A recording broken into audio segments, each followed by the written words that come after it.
Rounded corners, क्योंकि baby teeth को गुस्सा नहीं आता है। जी हाँ, मैं डॉक्टर वैष्णवी आज आपको पढ़ाने वाली हूँ डेसिडियस मैक्सिलरी लेटरल इंसाइजर्स के बारे में। तो चलिए आज का टॉपिक हम स्टार्ट करते हैं। टॉपिक स्टार्ट करने से पहले बता देती हूँ वीडियो को एंड तक देखिए, क्योंकि वीडियो के एंड में मैं आपको बताऊंगी कि कैसे आपको इसको पढ़ना है, मतलब कितना पढ़ना है लेकिन कितना पढ़ना है वो बताऊंगी। क्योंकि होता नहीं है ना ऐसा एग्जाम में कि बिल्कुल पूरी बुक रट के हम चले जाएं या पूरी बुक से ही क्वेश्चन आते हो, नहीं। तो चलिए वीडियो को एंड तक देखिए। तो मैक्सिलरी लेटरल इंसाइजर पर छोटू वाले डेसिडियस, ठीक है। तो चलिए स्टार्ट करते हैं। Deciduous maxillary lateral incisor is similar to central incisor from all aspect. सारे एस्पेक्ट से देखा जाए तो वो उससे बिल्कुल सेम होते हैं और स्मॉल होते हैं साइज में, ठीक है। क्राउन जो होता है लेटरल इंसाइजर का वो स्मॉल होता है सारी डायमेंशन से देखा जाए तो सेंट्रल इंसाइजर की, ठीक है। अब लेबियल एस्पेक्ट पे चलते हैं। Cervico incisor length of crown is slightly greater than mesiodistal width, ठीक है। क्राउन जो होती है, क्राउन की में जो सर्वाइको इंसाइजर लाइन होती है, सर्वाइकल और इंसाइजल तक की लाइन, ठीक है, स्लाइटली ज़्यादा होती है मीजियोडिस्टल की विड्थ से। क्राउन जो होता है लॉन्गर होता है सर्वाइको इंसाइजली, वाइड होता है मीजियो डिस्टली। जल्दी से कमेंट में कमेंट करो कि जो मैक्सिलरी सेंट्रल इंसाइजर था, ठीक है, उसके क्राउन में सर्वाइको इंसाइजर लेंथ बड़ी थी कि मीजियो डिस्टल लेंथ बड़ी थी। जल्दी जल्दी। Disto incisal angle is much more rounded, ठीक है। डिस्टो इंसाइजल एंगल जो होता है बहुत ज़्यादा राउंडेड होता है डेसिडियस मैक्सिलरी सेंट्रल इंसाइजर से अगर कंपेयर करें तो। इंसाइजल राइट, इंसाइजल रिज है, सॉरी ये, ठीक है। Incisal ridge make from semi circular arch then straight line, ठीक है। सेमी सर्कुलर आर्च बनता है फिर स्ट्रेट लाइन बन सकती है। There are no mamelons on incisal margins, incisal margins में कोई मैमिलेंस नहीं होते हैं। लेटरल इंसाइजर क्राउन जो होता है वो लेस सिमेट्रिकल होता है एंड सेंट्रल इंसाइजर से। अब लिंगुअल एस्पेक्ट पे जाएंगे तो cingulum is less pronounce than seen on central incisor. इसका सिंगुलम जो होता है लेस प्रोनाउंस जो होता है, ठीक है, डज नॉट एक्सटेंड इंसाइजली, ज़्यादा इंसाइजली एक्सटेंड नहीं होता है। मार्जिनल रिज वो होती है वेल डेवलप्ड और कॉन्केविटी जो होती है लिंगुअल फोसा की डीपर होती है ना, देन सेंट्रल इंसाइजर। ये डायग्राम में हमारा labial, lingual, mesial, distal, occlusal aspect, incisal जिसे कहते हैं हम एंटीरियर्स में।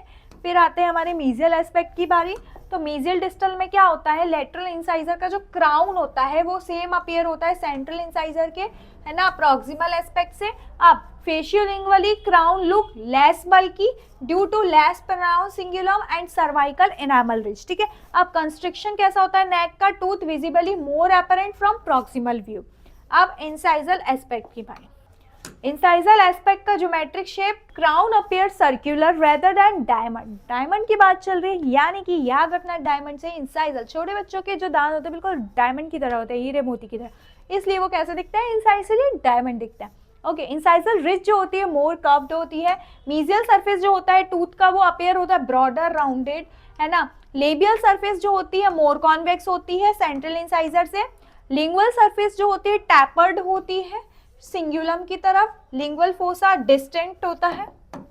फिर इसके रूट पे जाएंगे। अब रूट में जाएंगे तो रूट कैसी होती है इसकी, एज सिंपल एज भाई सेंट्रल इंसाइजर में एक ही रूट होती है, लेटरल में भी एक ही होगी, है ना। Deciduous lateral incisor root is much longer in proportion to crown than in case of central incisor. इसकी रूट इससे भी ज्यादा लंबी होती है, ठीक है, सेंट्रल इंसाइजर से। Root is more than twice the length. Maxillary central incisor की जो रूट थी कितनी लेंथ थी, मतलब कितना था, ट्वाइस लेंथ या मोर देन ट्वाइस थी उसकी लेंथ बड़ी। जल्दी से कमेंट में अपना आंसर कमेंट करो, ठीक है। पर तुम लोग कहाँ याद रखते हो, ठीक है, तो फिर बता देती हूँ। उसमें क्या होता था, सेंट्रल वाले में क्राउन की ट्वाइस रूट बड़ी होती थी, ठीक है, लेकिन यहाँ पे मोर देन, ठीक है, थोड़ी और बड़ी हो सकती है, तो बड़ी होती है मच मोर। फॉर्म कैसा होता है इसका, deciduous lateral incisor root conical shape की होती है similar to central incisor, but less bulky होती है मीजियोडिस्टली और फ्लैट होती है मीजियल डिस्टल सरफेस से। साइड ऑफ रूट टैपर होता है ना, एपेक्स के साइड पे। रूट जो होती है रिजॉर्व होती है, रिजॉर्प्शन पैटर्न लिंगुअल साइड पे होगा इसका। अपेक्स कैसा होता है, ब्लंट होता है इसका। एपेक्स कैसा होता है, ब्लंट। तो आज का टॉपिक हमारा यही खत्म होता है। पर अब मैं बताऊंगी कि ये टॉपिक आता भी है एग्जाम में या नहीं आता है। देखो ऐसा है कि ये टॉपिक ना के बराबर आता है, बट नॉलेज के लिए पढ़ लो, क्योंकि फाइनल ईयर में पेडोडोंटिक्स सब्जेक्ट होता है, ठीक है, वहाँ पे ये चीज़ें आती हैं, तो आगे के लिए ही सही पर थोड़ा बहुत नॉलेज होना चाहिए। हो सकता है इससे एमसीक्यू आ जाए, ठीक है, तो बट यूनिवर्सिटी इज़ यूनिवर्सिटी। अगर यूनिवर्सिटी का दिमाग ख़राब हो गया या मेरी बातें सुन के दिमाग ख़राब हो गया, ठीक है, तो आ सकता है, गलती से भी आ सकता है। तो ऐसा है कि इसको एक बार पढ़ लो, पढ़ने में क्या जा रहा है, रिवीजन करके रख लो, कहानी तो वैसे भी बना ही लोगे, ठीक है। तो चलो अब एमसीक्यू में चलते हैं। ओके, तो आज का एमसीक्यू है root of primary maxillary lateral incisor. Root क्या है मैक्सिलरी इंसाइजर्स की, तो कैसी होती है, जल्दी से वीडियो को पॉज करो और अपना आंसर कमेंट में कमेंट करो।